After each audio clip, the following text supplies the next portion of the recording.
Hi, Art 109. Our artist this week is Paula Schaafhausen. You watched an introductory video before coming here, but let's get into a little more detail. Paula Schaafhausen was born and raised on the Samoan Islands and later immigrated to New Zealand. She received a Master's in Fine Arts at the University of Auckland in New Zealand, where she currently resides. Schaafhausen has German, Scottish, and Samoan ancestry, and she references her cultural heritage through the reappropriation of imagery, materials, techniques, and visual narratives. This artist also explores language, culture, and climate change alongside her cultural identity. Let's look at a map here of where our artist was born and the place that influences her work. Samoa is an island country in Polynesia, part of Oceania, in the southern Pacific Ocean. So you'll hear these terms when discussing this particular place and this type of art. Samoan, Polynesian, Oceania, Oceanic. The top picture shows the Samoan Islands in relation to Australia and New Zealand. It's circled there in green. And of course, New Zealand is the country that she immigrated to. And the bottom picture shows the individual islands that make up Samoa. Notice that the big islands on the left are unoccupied, while the smaller islands on the left are a U.S. territory. Schaafhausen's body of work revolves around Tagaloa. And just to give you some background, Tagaloa is the supreme ruler in Samoan philosophy. He is revered as an artist who created the universe, the chief of all gods who made the sky, the land, the water, and the people. It is said that Tagaloa created the islands from rock and then covered the land in vines that produced a ton of tiny worms, and from these worms, Tagaloa is said to have created the humans that populate the islands. So that's a little bit of historical context to her work, which you can see on this slide. The Tagaloa figures. Another interesting side to this, in Polynesian philosophy, notions of time are fluid and nonlinear. Therefore, Tagaloa is often referred to in the present tense as a transient being. Because it thinks and communicates differently, art from Oceania, what we're looking at, Africa and Asia, is often considered craft or a ceremonial objects rather than art, which isn't very fair. For instance, because of his transient nature, sculptures or images of Tagaloa were not meant to be permanent. Traditionally, they were made of wood or other materials and would travel, be buried with, and become a part of the earth again alongside their person. They would not be put into a museum or on display. And the object is not what really matters, but more so the philosophy behind it. And we'll see in a bit how our artist embraces this impermanence. Also part of the history of the islands is colonization. By the late 19th century, the Samoan Islands were a point of international rivalry between the United States, Germany, and Great Britain due to their strategic location. In 1899, the U.S. took control of the eastern islands and established a naval station there.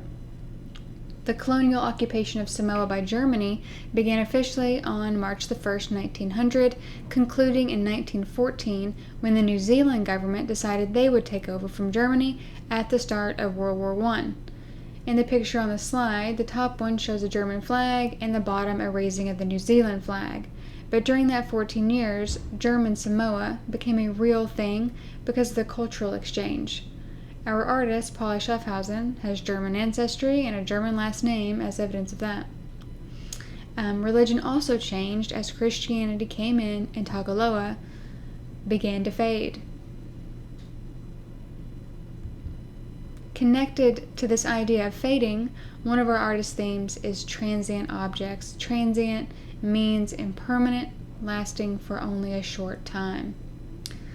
Paula Schaafhausen says, "When I see Polynesian objects behind glass like artifacts, things that do have lifespan and leave us, to lose all the meaning and what they are actually for, because we are preserving them to make them look beautiful, all of the original meaning is lost. So I wanted to make works that speak to the fact that they're supposed to leave. On this slide are images of oceanic art on display at various institutions, and our artist is critiquing that practice as well. Now let's look back at our artwork. You see the work titled here, Ebbing Tagaloa. These figures are made of coconut oil, which at room temperature will begin to gradually melt. The melting speaks to the transient nature of Tagaloa himself and the images of him that were meant to decay. They are without display cases or plies to elevate them, so the viewer has to walk around them. Gallery goers still navigate their steps carefully out of reverence for an artwork in a gallery, but Schaafhausen's intention is to liberate the Tagaloa as a museum object. These figures were not meant to be separated from humanity and the human touch. Here they are on display on a round organic surface, almost floor level as they melt.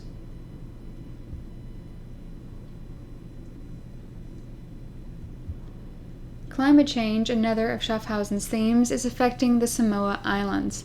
The islands are not major polluters, and yet they're the very ones whose lands will be the first to disappear.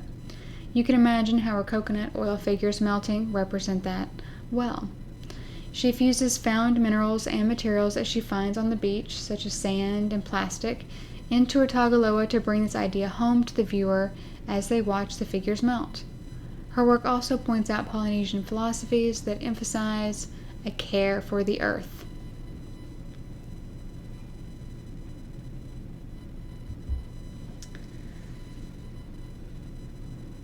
So just to go back and kind of review really quick. So Paula Schaafhausen's work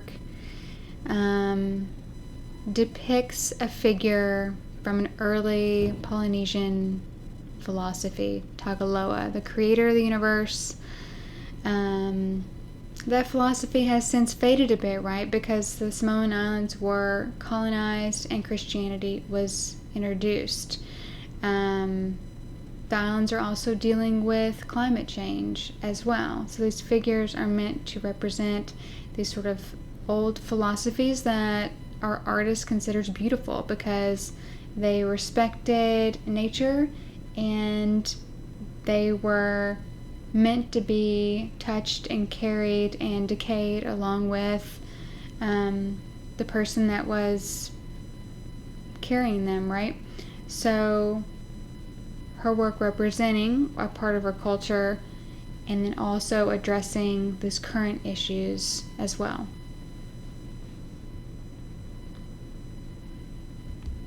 And by the way, Paula Schaafhausen's biography and work are not easy to find, even on the internet, and this is very common with women artists, especially if you don't have as many connections with the West. So I wanted to introduce you to a movement to bring more awareness to women artists called Art Plus Feminism, who get together to do Wikipedia edit-a-thons. Their mission statement is that they want to build a community of activists that is committed to closing information gaps related to gender, feminism, and the arts, beginning with Wikipedia. They envision a dismantling of supremacist systems and creating pathways for everyone to participate in writing, and writing with an R, history. From coffee shops and community centers to the largest museums and universities in the world, Art Plus Feminism lends a do-it-yourself and do-it-with-others campaign that teaches people of all gender identities and expressions to edit Wikipedia. And by the way, at the time of this recording, Paula Schaafhausen herself doesn't have a Wikipedia, and you'll be writing a Wikipedia page for your discussion post. So going on, just so you understand the importance of this, in a 2011 survey, the Wikimedia Foundation found that less than 10% of its contributors identify as women. So Wikipedia is a super popular website, right? We all refer to Wikipedia quite a bit, and it is also editable. You can go in and change it, but less than 10% of the contributors to it are women. And so what happens is that if they are mostly, men creating and editing the articles, then there's going to be a gender bias. So as it says here on the slide, when cis and trans women, non-binary people, Black, Indigenous, and people of color communities are not represented in the writing and editing on the 10th most visited site in the world, information gets skewed and misrepresented. The stories get mistold. And just to show you the impact, since 2014, over 18,000 people at more than 1,260 events around the world have participated in these editathons, resulting in the creation and improvement of more than 84,000 articles on Wikipedia and its sister projects.